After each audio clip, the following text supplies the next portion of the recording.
Nation against nation, brother against.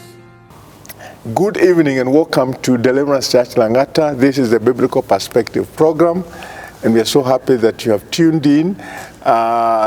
We appreciate you, Kingdom TV, who are the primary carriers of this program, but also those that go into the social media platform, whether it's Facebook or YouTube. We are happy. And with me in this program today is a special guest who I admire because of his legal knowledge and the part he plays as in the Kenya Christian Professionals Forum. He's a person who is reputed within the legal fraternity. And this is Charles Kanjama. Karibu. Pleasure. Thank you, Bishop. I'm so glad that you are able to make it. And you are a busy person. I imagine it takes a lot of time for you to be able to come. But karibu sana. Thank you. And maybe to begin with, you can make a formal introduction of yourself and probably tell people where they can find you. And those that would desire to know how they can get to your services, maybe that can be a good way to begin. Thank you very much, Bishop. So to the viewers, welcome to this edition. I'm delighted to be here with Bishop Njuguna. My name is Charles Kanjama.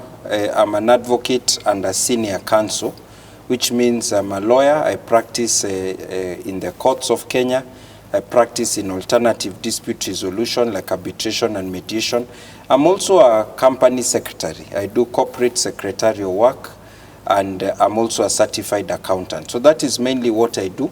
I have a law firm that I run with a partner called Muma and Kanjama Advocates. We have several lawyers in the firm with two major departments, one that handles dispute work, court work, litigation. When you have disagreements of one kind or the other and you need assistance of lawyers to resolve them, we handle that. And our other department is our commercial and corporate department, where we handle transactions, where there is no dispute, but you need a lawyer to assist in handling those issues. I consider myself first and foremost as a Christian professional. So I've explained who I am as a professional. As a Christian, I am a believer. I'm also the chair of Kenya Christian Professionals Forum. Kenya Christian Professionals Forum is an organization that brings together Christian professionals from different denominations, from different professions, to pursue and advocate for matters of life, family, religion, good governance, values-based education, and also to help Christian professionals to network amongst themselves. Thank you. Well, that's very, very good. And I believe, and I can tell you this, because we have many people of the faith in this country, I'd like to encourage you to consider getting a legal representation from somebody who you don't have to corrupt, somebody who will give you counsel according to principles of law and justice. And I'm sure most of you we will give you on this program the contact of the law firm that you can be able to contact and get the services of the person we are hosting for this program. Now, as we go right away to the issues, the issues that we see happening in the headlines of the papers today is this issue about the two-thirds gender principle, making it a reality. And you know this matter has been since 2011.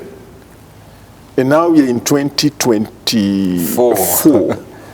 You know it has been back and forth in the court system.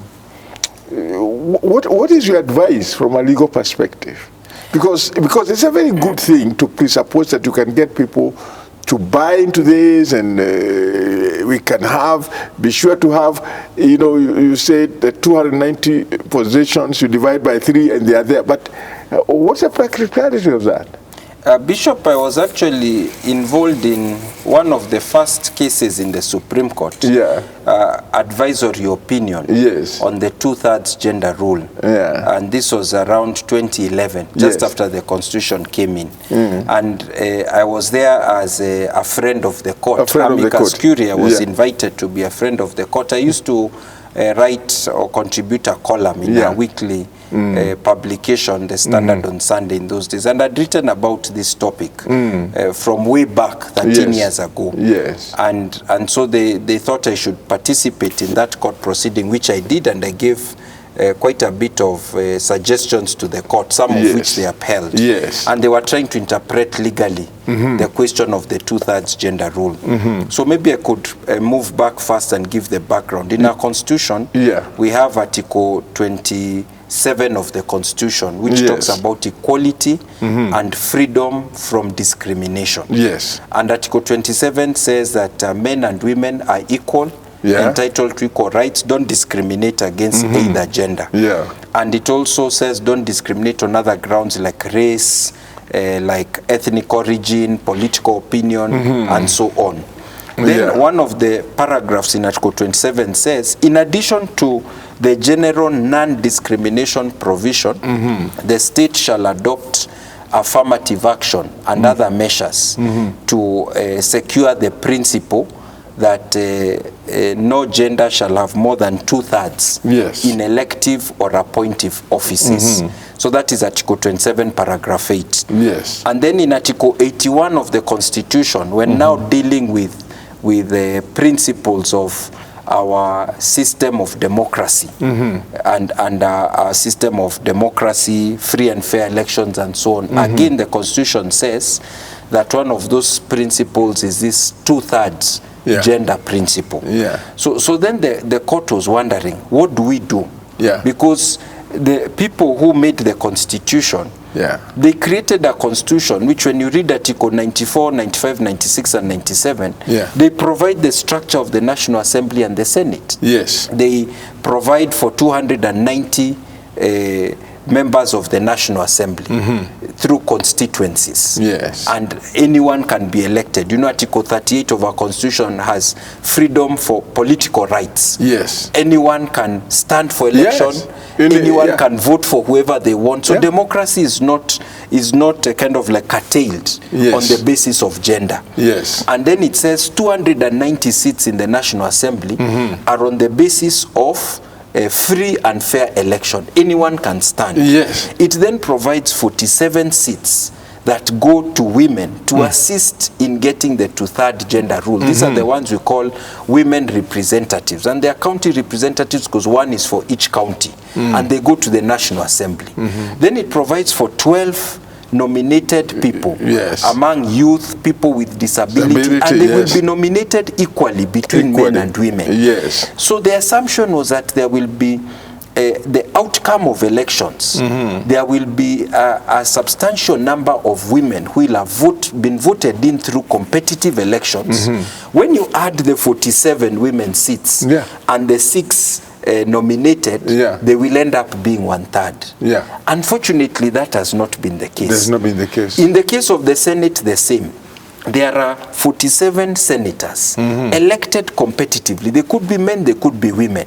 Then the Constitution designed for there to be 16 nominated women senators. And then there are an additional 4 who are meant to be nominated again for disability and youth, 2 men, 2 women. So the assumption was when you take the 18, 16 plus 2 women, and then a few who've been elected competitively, they will reach 1/3. So that was the framework that was designed in the Constitution. We have not achieved that one. We have not achieved. So the challenge now is a challenge between what I call equality of opportunity and equality of outcomes. The Constitution is first of all saying there has to be equality of opportunity. Don't prohibit any man or any woman, any person standing for a seat on the basis of gender. Don't put in place hidden kind of like constraints that make it difficult, say, for women to run for certain seats. And because today is International Women's Day, of course, we have to appreciate the great role that women do in society and in leadership. Their temperament, their insight is very helpful. And that mix between men and women is for the good of society. This is it. Now, since we are not reaching that 2/3 gender rule, we seem to have 2 things, and this is what I told the Supreme Court back in 2011. We have a hard quota and a soft quota. And in fact, the Supreme Court adopted that language. What is a hard quota? Hard quota is where it is stated, inbuilt in the Constitution. 16 women senators plus another to 18. That is hard quota. 47 women reps in the National Assembly. That one you have to implement immediately. Then you have soft quotas. The soft quota is saying women should be at least 1/3. And men also should not fall below 1/3 in any situation or go beyond 2/3. That is now what you call a soft quota. And so what I remember telling the Supreme Court is that when you look at the Constitution, the soft quota seems to be something that is meant to be implemented gradually. Yes. And Article 100 of our Constitution actually provided that National Assembly or the Parliament will come up with legislation within 5 years to secure the 2/3 gender rule, together with representation for persons with disability, minorities and marginalized, and so on. And by 2016, because the Constitution was passed in 2010, there was a provision for 1-year extension in the Constitution. So by 2016, this was meant to be passed. What did Parliament do? They provided in the Elections Act some provision to encourage affirmative action, but without teeth. So the people who are insisting on the passing of an effective law, they came up with several proposals hoping to amend the Constitution. And they were saying, can we amend the Constitution and we do what has been done for MCA, County Assembly, where when you end up with the elections, if women are below 1/3, you nominate additional. So that they reach 1/3. On the other hand, the public is really concerned about the size of our parliament. This is it. It has become so big. Right. We have 349 members of the National Assembly. Senators, we have about 65, no, 67. 67. So these are very many. And they are so expensive because it's not only their salaries, it's their staff, all the things that come with these people. And they're meant to be performing a function. So people are saying it's not a question of tokenism. You just add positions, spend money for a token purpose. It has to be authentic. So there are those who have been pushing for a constitutional amendment, but the Constitution doesn't require an amendment for you to implement its current provisions. It should be able to be implemented without a constitutional amendment. So there have been at least 2 attempts to amend the Constitution. Unfortunately, because they failed to get the popularity of 2/3 in the National Assembly, several people, including several of the men, just stay outside Parliament because they don't want to increase the number of seats like this, because the public is quite hostile to this. So the question of amending the Constitution to increase the number of seats has failed. What other options are there? There are the statutory options, which will not guarantee the outcome, but can encourage. For example, you can have in the Political Parties Act a provision that encourages political parties to ensure that 2/3 of their nominations are for one gender, not more than 2/3. So that when they are doing their nominations, they're the ones to decide. And if they don't do that one, they can lose ability to get political party funding. Like right now, any political party that receives funding has to ensure that its officials, chair, vice chair, party leader, not more than 2/3 is of any gender. And they have been able to do it quietly. So for the officials, they've done it. So you know, you can put in place such mechanisms. They will not guarantee, but they will increase the number of women getting through competitive politics into office. So there are possibilities to achieve this if we are committed without necessarily going the constitutional route of increasing number of seats, which is quite an unpopular position, but through the statutory route. Well, I really like that explanation, and what I would say, first, a lot of women need to be encouraged to go into competitive politics. But I think it's very important for anybody who pushes the agenda of the 2/3 to realize that it's easy for the president to appoint a cabinet that has that 2/3 factor. In any case, how many cabinet secretaries are there? It could even be possible to even the appointment of the principal secretaries. Because again, you're looking at the academic credentials and other factors and going for this appointment. But when it comes to elective positions, competitive elective positions, yes, there is no constituency in this country that will feel comfortable that they have been forced, yes, as to elect a woman when there was a male competitor that was now being discriminated against just because of wanting to fit that factor. And listen, I'm saying this, and within my own family, I have a tremendous respect for girls. In case, you know, for me, I have, in our family, we have girls are the majority. I see. And I respect women, and I know they can do so much. But at the same time, what my argument is, yes, if my daughters are going to position themselves, yes, it will be because they can be effective to compete for positions, yes, and qualify, yes, you know, so that organically, yes, and therefore my thinking is this, and I know there's been so much. I've seen what you were referencing in 2012. The Honorable Attorney General at the time, who was Professor Githu Muigai, approached the Supreme Court for an advisory opinion seeking to know whether the principle would be required to be implemented in the 2013 general elections. Yes. The Supreme Court allowed Parliament a grace period of 5 years, yes, meaning the the law would have to be in place on the 27th, by the 27th of August 2015.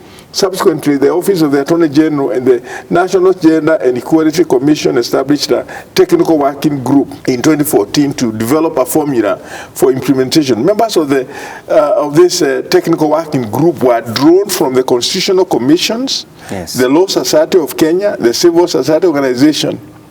So this technical working group generated 8 proposals, but ultimately settled on a post-election mechanism that required an amendment to the Constitution.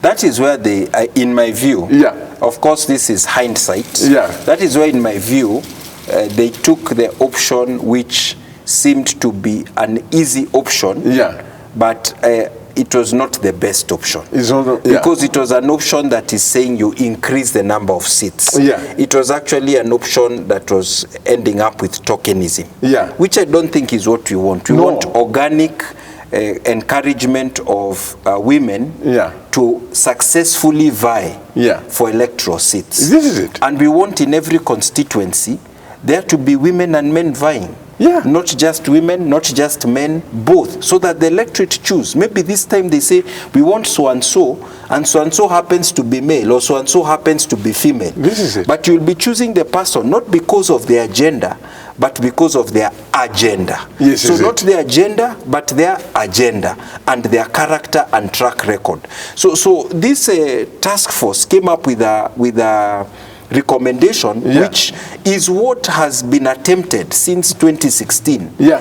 And it has not succeeded. It has not succeeded. And it's time for us to have a new look and say, what other pragmatic, yeah, approaches can we take? And it was one of the ones I was suggesting, Bishop, yeah, the statutory one. And yeah, I can say that even when they were doing their working, yeah, they called me as one of their consultants, or yeah, one of their stakeholders, yeah, to give my advice. Yeah. And I gave them the advice that I'm giving here. Yeah. But I know ultimately when they went and sat down together, they were saying we cannot compromise on having a hard quota. And yet the Supreme Court distinguished between soft and hard quota. So they wanted to turn the soft quota, yeah, into a hard quota. Yeah. And that became the problem. Mm-hmm.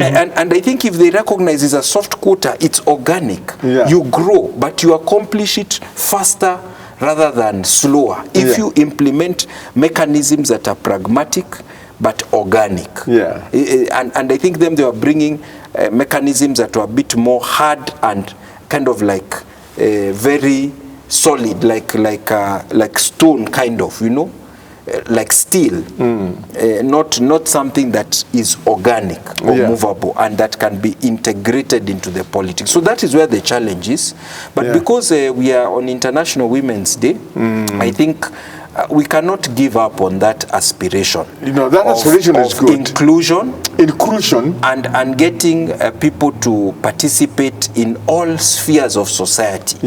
And I think what you are saying is that inclusion should be on the basis of equality of opportunity. Not necessarily equality of outcomes. And there have been psychologists like one who I listen to occasionally called Dr. Jordan Peterson, who has said that because of differences of temperament, personality, and sometimes even cultural differences, when you give equal opportunity to men and women, they end up sometimes choosing different things.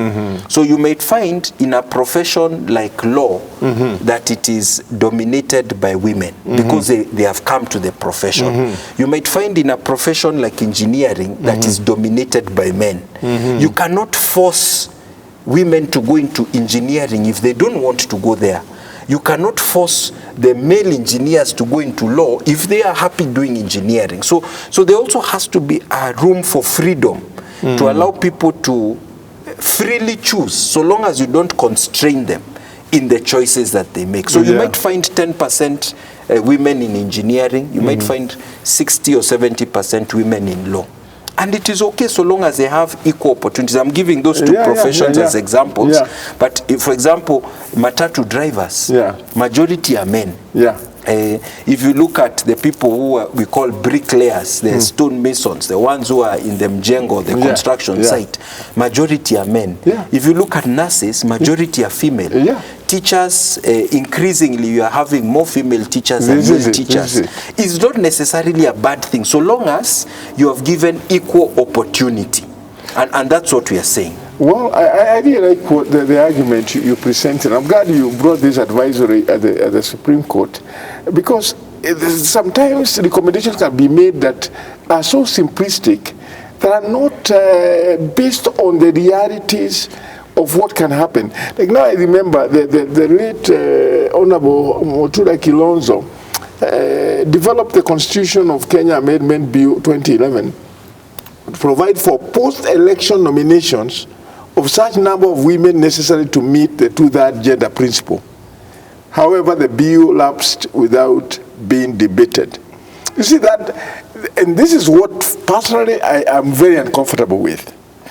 Where you are, the elections are over, people have chosen their representatives. And we already have now 349 members of parliament, but because they did not meet the two-thirds gender rule, you went outside to look for women, additional people to come and top up until you fit that. Because one, that is so insensitive to the exchequer, or rather to the challenges of the economic factors. Actually, and that is exactly what I think they did in the county, in the Nini. You see, for the counties, because of the Chapter 11 of the Constitution, the top-up mechanism is applicable. And the logic of the committee of experts that drafted the final version of the Constitution was that the expenses associated with MCA seats are not as significant as the ones for parliamentary seats. And they also thought that MCA seats are closer to the grassroots. They have more impact on the people. So they said, let's use the top-up mechanism for the counties. And what happened is that because of the top-up mechanism, kind of like paradoxically, it has reduced the number of female politicians who become elected as MCAs. You know what happens? On the ground, the male politician tells the electorate, si huyu atachaguliwa through the top-up mechanism. So if you select me through elective, now you akuje through nomination, we will be two from this ward. So what has happened is that when you get the results after the election of MCAs, the disparity between men and women is too big. And then the top-up is substantial, is almost is almost 40%. It's a real large number of the actual elected MCAs. So you find the total number of MCAs in the county assemblies are quite a number because of the top-up mechanism. So the top-up mechanism is working for the counties, but it has had that side effect of kind of like harming the elective women MCAs, reducing the number, because more of them say, okay, I can go in as nominated. And if I am influential in the party, because of course to be effective in politics, you have to belong to a party that is popular, the party will nominate me. So then why bother to campaign for this ward election? So that issue, if it was brought to the national election, might actually reduce the number of elective women members of parliament or senators. And even in the case of governors, we saw in the first elections of 2013, there was no female governor. Now in 2022, after two more electoral cycles, we have 7. So when they are given opportunities, eventually they rise up to the challenge, and it is fantastic. Everyone was applauding. And that is, I think, the more organic way of ensuring fair representation that also takes account of our gender diversity. Now, if I look at the number of MCAs across the country, those numbers are huge. Yes. And when we consider the challenges as a nation, and we are actually running out of time, when we consider the economic realities, which has put us in very huge indebtedness, and now we can see the battles that are there when the president is trying to increase taxes to see how he's going to meet the recurrent expenditure and still do some development. What would be your advice? How do we bite the bullet to ensure that we don't continue to suppress the abilities of our economy handling the challenges of recurrent expenditure, and still be able to meet these demands that sometimes, is it possible to contemplate that there can be a review of the Constitution to relax some of these regulations? For me, I would not advise amending the Constitution on that issue, because it is such a big project, and you will have contentious views on the matter. What I would advise is we try to streamline the implementation. Because already the control of budget and the policies of government have said 1/3 of government revenue should be used for not recurrent expenditure, but capital expenditure.